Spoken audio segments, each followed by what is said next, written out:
확인된 정보를 신속히 전합니다. 코로나19 KBS 통합뉴스룸 오후 2시 뉴스입니다. 정부가 미국발 국내 입국자 전원을 2주간 자가격리 대상에 포함시키기로 했습니다. 이 미국발 입국자 가운데 확진자가 많고 증가 속도가 빨라서 검역을 강화해야 한다는 것이 보건당국의 판단입니다. 취재기자 연결해서 자세히 들어보겠습니다.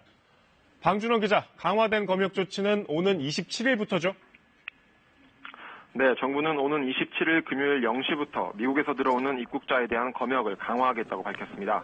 미국에서 들어온 입국자 중 확진자 발생이 증가함에 따른 조치라고 설명했는데요.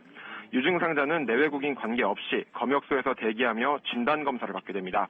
이때 양성 판정을 받으면 바로 병원이나 생활치료센터로 이송되고요. 음성 판정을 받게 되면 14일간 자가격리에 들어가게 됩니다. 증상이 없는 입국자들도 내외국인 관계없이 14일간 자가격리에 들어가게 되는데요.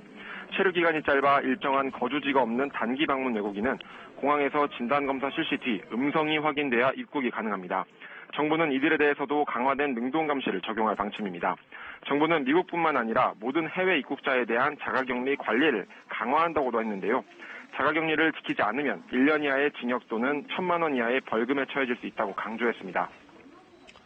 그런데 자가격리 대상이 늘어나면 생활치료센터도 추가로 필요할 텐데 이게 준비가 됐습니까? 네, 그렇습니다. 정부는 해외 입국자 중 경증 확진자 증가에 대비해 생활치료센터 2개를 추가로 개설했습니다. 파주에 있는 국가대표 트레이닝센터에 70명, 안산에 있는 중소벤처기업 연수원에 200명 정원의 센터를 확보했습니다. 정부는 또 저소득층과 아동양육가구 등을 대상으로 소비 쿠폰 사업도 다음 달 중에 시작한다고 밝혔는데요. 지역사랑 상품권, 온누리 상품권, 지역 전자화폐 등 지방자치단체별 여건에 맞게 쿠폰 등이 지급될 예정입니다. 방 기자, 여기서 국내 확진 현황 한번 정리해 주세요.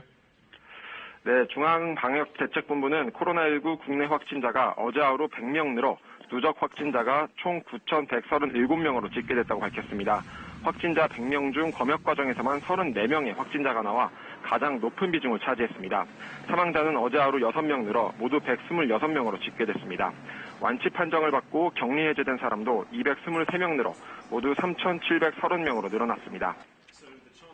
네, 이 개학을 앞두고 교육부가 온라인 수업을 학교 수업으로 인정해주는 방안을 검토 중이라면서요. 네, 정부가 원격 수업도 학교 수업으로 인정하는 방안을 검토하면서 온라인 개학도 추진하고 있습니다.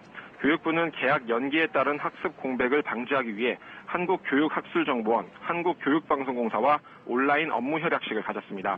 인터넷과 EBS 교육방송을 동시에 활용하는 원격 교육을 하기 위해 특히 저소득층을 대상으로 컴퓨터를 빌려주거나 인터넷 비용을 지원할 방침입니다. 지금까지 문화복지부에서 KBS 뉴스 방준원입니다.